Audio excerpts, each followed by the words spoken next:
बच्चों अज असी relation and function जिहड़ा चैप्टर सी शुरू किया सी उहदा सैकंड लैक्चर जिहड़ा अज लैन जा रहे हैगे आ। सैकंड लैक्चर दे विच बच्चों असी क्लासीफिकेशन ऑफ रिलेशन बारे गल करांगे। जिहड़ी सी पहले लैक्चर विच गल कीती सी वो सी definition of relation and types of relation. इस तो पहला कि आपां क्लासीफिकेशन ऑफ रिलेशनस शुरू करिए, सब तो पहला तुहानूं सारिआं नूं प्यार भरी सत श्री अकाल, नमस्कार एंड गुड मॉर्निंग। बच्चों क्लासीफिकेशन ऑफ रिलेशनस दे विच साडी पहली जिहड़ी क्लासीफिकेशन है वो है reflexive relation. Reflexive relation, a relation in a set is said to be reflexive if it is such that each member bears this relation to itself. That is, if a comma a belongs to r, अगर a comma a r ਨੂੰ belong करता है for all a belongs to a, यानी साडे set दे element जिहड़ा set सानूं दित्ता है ਉਹਦੇ सारे एलीमेंट, यानी मान लो a ਦੀ वैल्यू 1 है तो 1,1 r ਨੂੰ belong करता होना चाहिए है। इवें जे 2 है तो 2,2, 3 है तो 3,3, 4 है तो 4,4। अगर ये सारे पेयर साडे रिलेशन ਨੂੰ belong करते हैं तो असी कह सकते हाँ कि r जिहड़ा है वो रिफ्लैक्सिव रिलेशन है। हुण असी डेफिनेशन पढ़ ली, मैं हाईलाइट की proper. A relation R on set A is said to be reflexive if and only if ordered pair a comma a belongs to R for all a belongs to A. हुण इह च बड़ी ध्यान रखने वाली गल है विद्यार्थियों कि इहदे च सैट ए दी बहुत इंपोर्टेंस है कि असीं जदों शुरुआत करनी है क्वेश्चन नूं करन लई जां किसी भी तरह का कंसैप्ट समझण लई तो पहलां असीं देखना है कि ए च किन्ने एलीमेंट है। मान लो ए च साडे एक एलीमेंट ही है तो फिर 1,1 जिहड़ा है वो आर दे विच होना जरूरी है। अगर है तो आर रिफ्लैक्सिव है, नहीं है तो आर रिफ्लैक्सिव नहीं है। एक इच फिर वर्ड आ गया इफ एंड ओनली इफ। इहदी भी आपां वार वार गल करते हैं कि जे रिलेशन साडा रिफ्लैक्सिव है तो आ जिहड़ी condition a comma a belongs to R for all a belongs to A, ये ट्रू होनी चाहिए है। जे ए किसी रिलेशन लई ट्रू दिती हुई है तो आर जिहड़ा वो रिफ्लैक्सिव रिलेशन होएगा। हुण इस नूं समझण लई एक एग्जांपल लैने असीं। Let A be a set containing 3 elements 1, 2, 3 and R असीं एक रिलेशन डिफाइन किया जिस असीं एलीमेंट की लिए 1,1, 2,2, 3,3, 1,2 एंड 1,3। पहला भी बच्चों मैं ये गल तुहानूं दस चुके हैं, मैं फिर दोबारा रिपीट करदा कि टॉपिक थोड़ा जिहा बच्चों नूं समझण च प्रॉब्लम आउंदी है, वो ना आवे इसलिए मैं वार वार ही दसदा रहूँगा। असीं की करते हैं कि ए सैट है, इहदा असीं ए नाल ए क्रॉस लैंदे हैं, ए क्रॉस ए सैट दे विच किन्ने एलीमेंट है 10 तो ए क्रॉस ए च किन्ने होणगे 9। इहदा मतलब number of elements in A cross A किन्ने हो गए 9 तो जिहड़े number of relations from A to A यानी कि ऑन ए किन्ने बनणगे 2 रेज़ टू पावर 9 यानी कि 512 बनणगे। तो 512 विचों असीं एक रिलेशन लिखिया है, 512 विचों असीं एक आ वाला रिलेशन लिखता। इस रिलेशन नूं असीं टैसट करन जा रहे हैं कि ये साडी किहड़ी टाइप च आउंदा है, ठीक है ना। हुण असीं देखिया let R given by this be a relation on A. असीं देख रहे हैं साफ तौर पर सानूं नज़र आ रहा है अगर 1 ए नूं बिलोंग करदा सी तो 1,1 belongs to R, 2 belongs to A, it means 2,2 belongs to R, 3 is an element of A, 3,3 belongs to R. ਇਹਦਾ मतलब सारे एलीमेंटां ਦੀਆਂ रिफ्लैक्शनस 1 ਦੀ ਵੀ 2 ਦੀ ਵੀ 3 ਦੀ ਸਭ ਦੀਆਂ ਉਹ ਸਾਡੇ R ਨੂੰ ਬਿਲੋਂਗ ਕਰਦੀਆਂ ਹਨ। ਮਤਲਬ ਫॉर ऑल A ਦੇ ਸਾਰੇ ਐਲੀਮੈਂਟਾਂ ਦੀਆਂ, ਜਾਨੀ ਜੇ A 1 ਹੈ ਤੇ 1,1, 2 ਹੈ ਤਾਂ 2,2 ਬਿਲੋਂਗਸ ਟੂ R, 3 ਹੈ ਤਾਂ 3,3 ਬਿਲੋਂਗਸ ਟੂ R। ਤੇ ਇਹਦਾ ਮਤਲਬ ਕੀ ਹੋਇਆ ਕਿ R ਇਜ਼ ਏ ਰਿਫਲੈਕਸਿਵ ਰਿਲੇਸ਼ਨ। ਬੱਚੋ ਅਗਰ ਇੱਕ ਵੀ ਪੇਅਰ ਬਿਲੋਂਗ ਨਹੀਂ ਕਰਦਾ ਇਹਨਾਂ ਚੋਂ, ਮੰਨ ਲਓ ਅਸੀਂ 3/3 ਇੱਥੇ ਹਟਾ ਦਈਏ ਤਾਂ ਇਹ ਰਿਲੇਸ਼ਨ ਰਿਫਲੈਕਸਿਵ ਨਹੀਂ ਰਹੇਗਾ। ਹੁਣ ਅਸੀਂ ਨੈਕਸਟ ਕਲਾਸੀਫਿਕੇਸ਼ਨ ਦੀ ਗੱਲ ਕਰਾਂਗੇ। ਡੀਅਰ ਸਟੂਡੈਂਟਸ, ਹੁਣ ਅਸੀਂ ਕਲਾਸੀਫਿਕੇਸ਼ਨ ਆਫ ਰਿਲੇਸ਼ਨਸ ਦੇ ਵਿੱਚ second classification which is symmetric relation ਲੈਣ ਜਾ ਰਹੇ ਹੈਗੇ ਆ। ਡੈਫੀਨੇਸ਼ਨ ਕੁਛ ਇਸ ਤਰ੍ਹਾਂ ਹੈ, A relation R in a set A is said to be symmetric relation if x comma y belongs to R implies y comma x belongs to R for all x comma y belongs to A। ਜਾਣੀ कि ਅਸੀਂ relation ਦੇ ਵਿੱਚ ਸਾਰੇ pair check ਕਰਾਂਗੇ। ਪਹਿਲੇ pair ਤੋਂ ਅਸੀਂ ਸ਼ੁਰੂ ਕਰਾਂਗੇ। ਅਗਰ फस्ट पेयर जैसे x, y R ਨੂੰ ਬਿਲੋਂਗ ਕਰਦਾ ਹੈ ਤੇ ਦੇਖੋ ਬੱਚੋ ਇਹਦਾ ਉਲਟ y, x ਵੀ R ਨੂੰ ਬਿਲੋਂਗ ਕਰਦਾ ਹੋਣਾ ਚਾਹੀਦਾ ਹੈ। ਅਗਰ ਹੈ ਐਸਾ ਤਾਂ relation is said to be symmetric. ਅਗਰ ਇੱਕ ਵੀ ਐਂਟਰੀ ਐਸੀ ਨਹੀਂ ਹੈਗੀ ਤੇ ਉਹ ਰਿਲੇਸ਼ਨ ਸਿਮੈਟ੍ਰਿਕ ਨਹੀਂ ਹੋਏਗਾ। ਨੋਟ ਕਰਨ ਵਾਲੀ ਆਪਾਂ ਗੱਲ ਫਿਰ ਦੇਖਦੇ ਹਾਂ ਕਿ ਇਹ relation R in A set A is not symmetric. ਪਹਿਲਾਂ ਸਿਮੈਟ੍ਰਿਕ ਸੀਗਾ। If there exists one pair x, y belongs to R such that कि उदा उल्टा y, x does not belongs to R। अगर साडे जिहड़ा रिलेशन है उहदे विच एक भी एंट्री अगर R ਨੂੰ बिलोंग नहीं करती, कंडीशन सैटिस्फाई नहीं हुंदी ਤਾਂ ਅਸੀਂ ਕੀ ਕਰਾਂਗੇ ਕਿ ਉਸ ਰਿਲੇਸ਼ਨ ਨੂੰ ਸਿਮੈਟ੍ਰਿਕ ਰਿਲੇਸ਼ਨ ਨਹੀਂ ਕਹਾਂਗੇ। ਹੁਣ ਇਹਨੂੰ ਸਮਝਣ ਦੇ ਲਈ ਪਿਆਰੇ ਬੱਚੋ ਅਸੀਂ ਇੱਕ ਐਗਜ਼ਾਮਪਲ ਲੈਣ ਜਾ ਰਹੇ ਹਾਂ। एग्जाम्पल लैट किया एक set A containing 2 elements 1,2 and R असी फिर पहला वांगू अपने कोलों लिख लिया है। ठीक है ना। इस असी कितनियां एंट्रियां लिखियां, सिर्फ 3 ऑर्डर पेयर लिखे 1,1, 1,2 ते एक लिखिया मैं 2,1।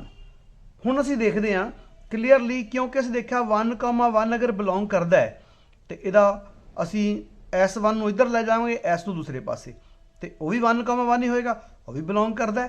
ਪਹਿਲੀ ਕੰਡੀਸ਼ਨ ਵੀ ਸੈਟੀਸਫਾਈ ਹੋ ਗਈ। ਹਾਲਾਂਕਿ ਇਹਨਾਂ ਐਲੀਮੈਂਟਾਂ ਨੂੰ ਜਿਨ੍ਹਾਂ 'ਚ ਐਂਟਰੀਆਂ 1,1, 2,2, 3,3 ਵਗੈਰਾ ਹੋਣ, ਇਹਨਾਂ ਨੂੰ ਚੈੱਕ ਕਰਨ ਦੀ ਲੋੜ ਨਹੀਂ ਹੁੰਦੀ ਸਿਮੈਟਰੀ ਵਾਸਤੇ। ਠੀਕ ਹੈ ਨਾ। ਹੁਣ ਅਸੀਂ S ਤੇ ਆਏ 1,2 ਬਿਲੋਂਗਸ ਟੂ R ਤੇ ਇਹਨੂੰ ਉਲਟਾਓ 2,1 ਬਿਲਕੁਲ ਹੈਗਾ। ਦੇਖੋ 1,2 belongs to R implies 2,1 belongs to R। ਫਿਰ ਅਸੀਂ ਤੀਸਰੇ ਤੇ ਆਏ, हालांकि सानू पता लग रहा है पर फिर भी असीं चैक करांगे 2,1 बिलोंग्स टू R इंप्लाइज इहदा उल्टा करो 1,2 बिलोंग्स टू R। ठीक है ना। इट मीनस सारियां एंट्रियां असीं चैक कर लियां, सारियां ही साडी डेफिनेशन के मुताबिक ट्रू हैं, इसलिए साडा जिहड़ा R हैगा that is a symmetric relation. ठीक है जी। हुण मैं फिर तुहानूं दस देना कि असीं A दे विच साडे कोल किन्ने एलीमेंट सीगे, 2। A क्रॉस ए च किन्ने ऑर्डर्ड पेयर होणगे, 4। उन्हां 4 ऑर्डर्ड पेयर्स नूं लैके असीं किन्ने रिलेशन बना सकते हाँ, 2⁴ यानी कि 16। उन्हां 16 विचों असीं एक अपनी मर्जी नाल लिख लिया, सिर्फ चैक करन दे लई कि क्योंकि असीं एग्जाम्पल देनी सी कि इस सिमैट्रिक है जां नहीं है। अगर है तो लिख दो है, नहीं है तो लिख दो नहीं है। हुण असीं नैक्सट जिहड़ा क्लासीफिकेशन है वो करन जा रहे हैं। हाँ जी प्यारे विद्यार्थियों, क्लासीफिकेशन ऑफ रिलेशनस दे विच नैक्सट साडी जिहड़ी टाइप 3 है ट्रांजिटिव रिलेशन, इहनूं असीं डिफाइन करन जा रहे हैं। A relation R in a set A is said to be transitive if ordered pair x, y belongs to R and ordered pair y, z belongs to R implies x, z ordered pair also belongs to R for all x, y, z belonging to the set A. Then we can say that R is transitive in A। इस देखो ध्यान नाल कि असी दो pair choose करने हमेशा। किस तरह के पेयर? पहला पेयर असी जिहड़ा भी साडे रिलेशन च फस्ट होएगा असी लिख देवांगे। दूसरा पेयर असी वो लेना हैगा जिहदा इधरों सैकेंड एंट्री ते ओहदी फस्ट एंट्री सेम होण, ते उस तो बाद जिन्ने भी होण सारे इकट्ठे लिखांगे।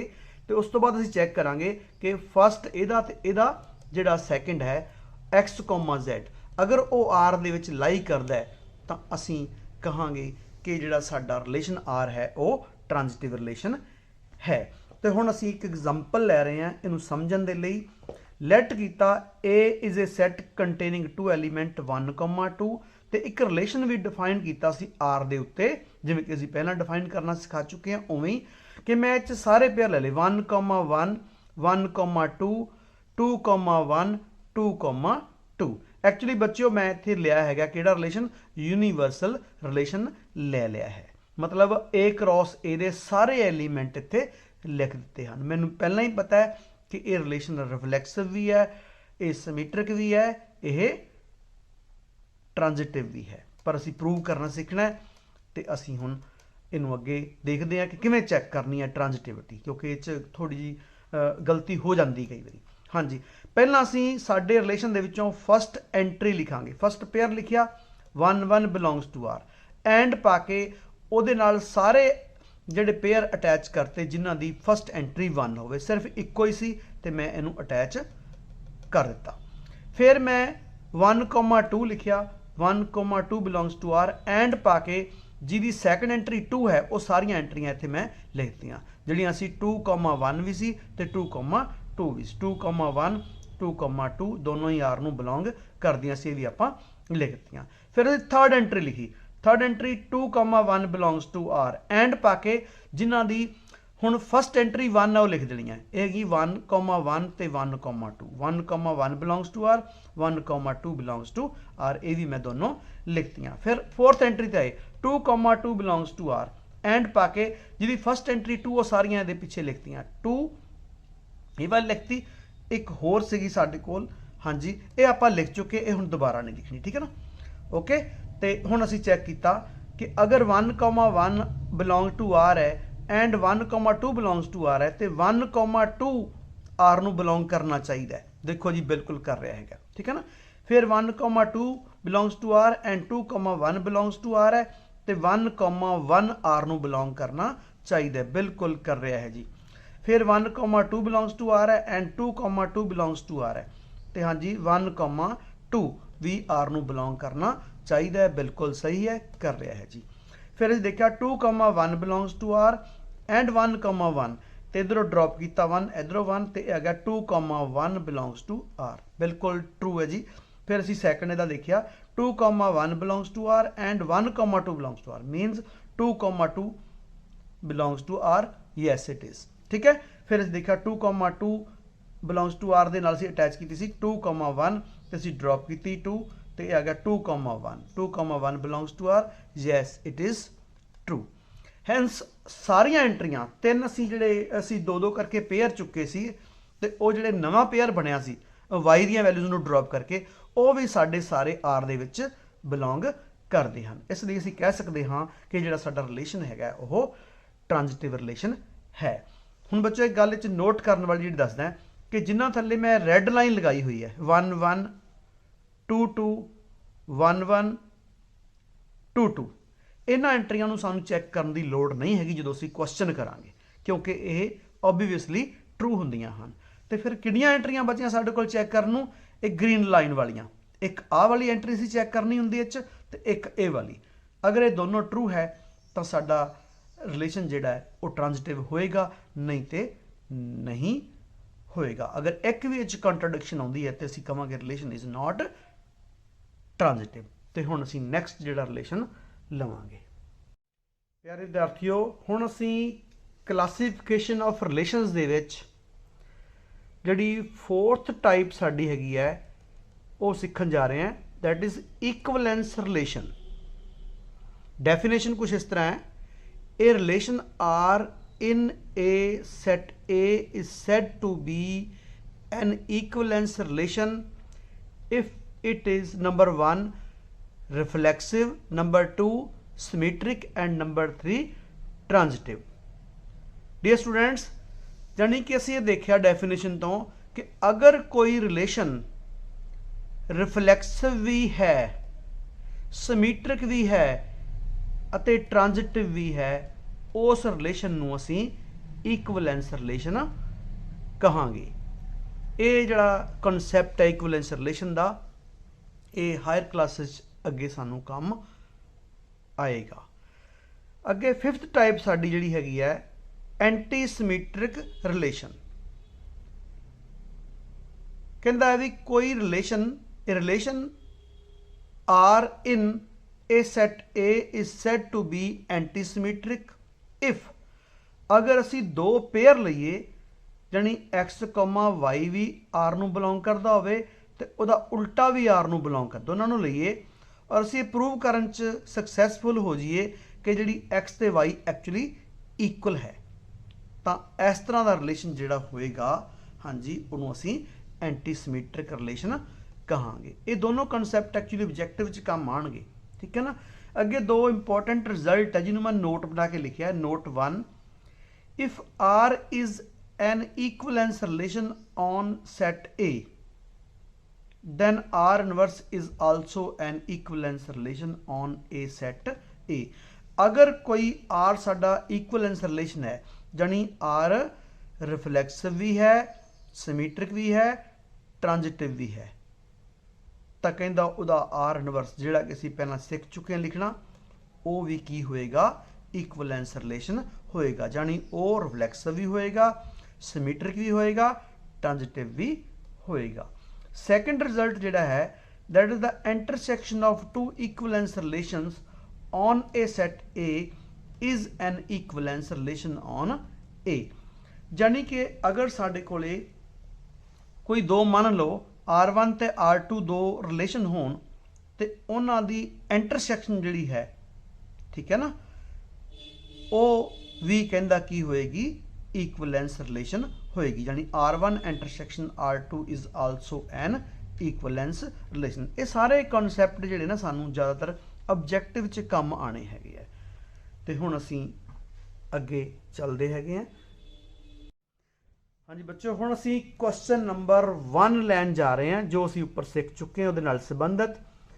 If A is a set containing 3 elements 1 2 3 and B is a set having 3 elements 4 5 6, which of the following is a relation from A to B?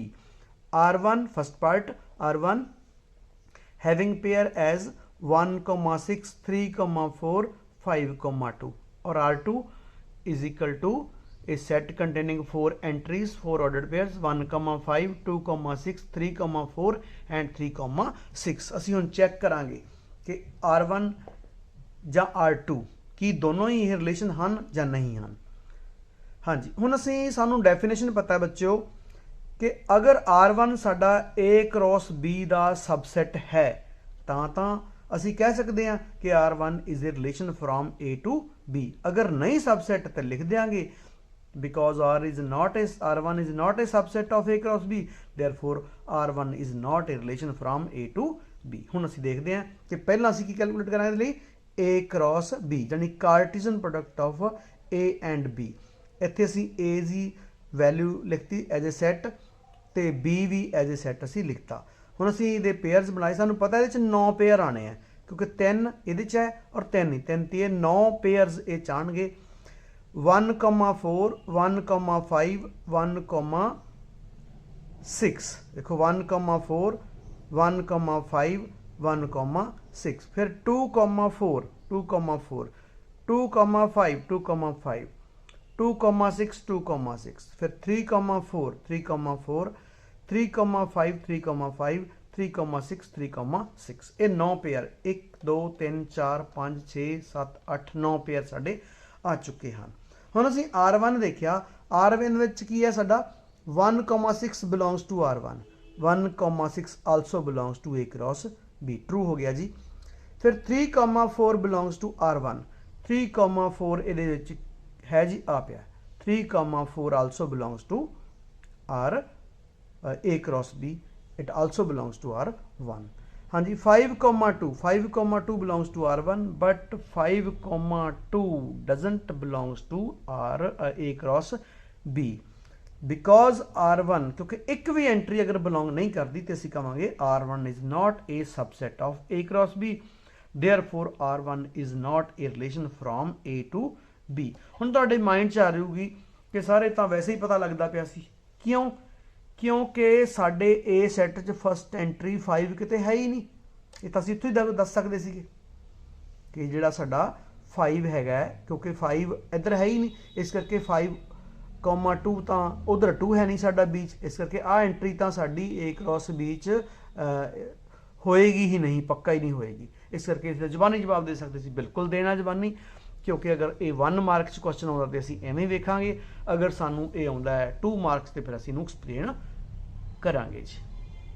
दूसरा हुण पार्ट है बच्चों R2 विच साडी एंट्री हैगी 1,5 देखो R2 नूं बिलोंग करता है A क्रॉस B नूं बिलोंग करता है 2,6 R2 नूं बिलोंग करता है 2,6 A क्रॉस B नूं भी बिलोंग करता है 3,4 R2 नूं बिलोंग करता है 3,4 A क्रॉस B नूं भी बिलोंग करता है 3,6 R2 नूं बिलोंग करता है और A क्रॉस B नूं भी बिलोंग करता है। Since all the 4 entries of R2 also lies in A cross B therefore R2 is contained or subset of A cross B। ਅਸੀਂ ਲਿਖਿਆ क्योंकि because R2 is a subset of A cross B therefore R2 is a relation from A to B ਅਸੀਂ properly prove कर ਦਿੱਤਾ। ਹਾਲਾਂਕਿ ਅਸੀਂ ਇਹਦਾ ਵੀ shortcut ਮਾਰ ਸਕਦੇ ਹਾਂ ਠੀਕ ਹੈ ਨਾ ਆਪਾਂ ਆਬਜੈਕਟਿਵ 'ਚ ਗੱਲ ਕਰਾਂਗੇ। ਹੁਣ ਅਸੀਂ ਕਿਉਂਕਿ ਇੱਕ ਚੀਜ਼ ਹੋਰ ਸਿੱਖ ਲਈਏ ਕਿ ਅਗਰ R2 ਰਿਲੇਸ਼ਨ ਹੈ ਫਰੋਮ A to B ਤਾਂ ਫਿਰ ਇਹਦੀ ਡੋਮੇਨ ਕਿੰਨੀ ਹੋਊਗੀ ਡੋਮੇਨ ਆਫ R2 ਅਸੀਂ ਪਹਿਲਾਂ ਸਿੱਖ ਚੁੱਕੇ ਹਾਂ ਦ ਫਸਟ ਐਂਟਰੀਜ਼ ਆਫ ਦਾ ਆਰਡਰਡ ਪੇਅਰ ਯਾਨੀ x ਦੀਆਂ ਸਾਰੀਆਂ ਵੈਲਿਊ ਜਿਹੜੀਆਂ R1 ਦੇ ਵਿੱਚ ਕੀ ਹੋਏਗੀ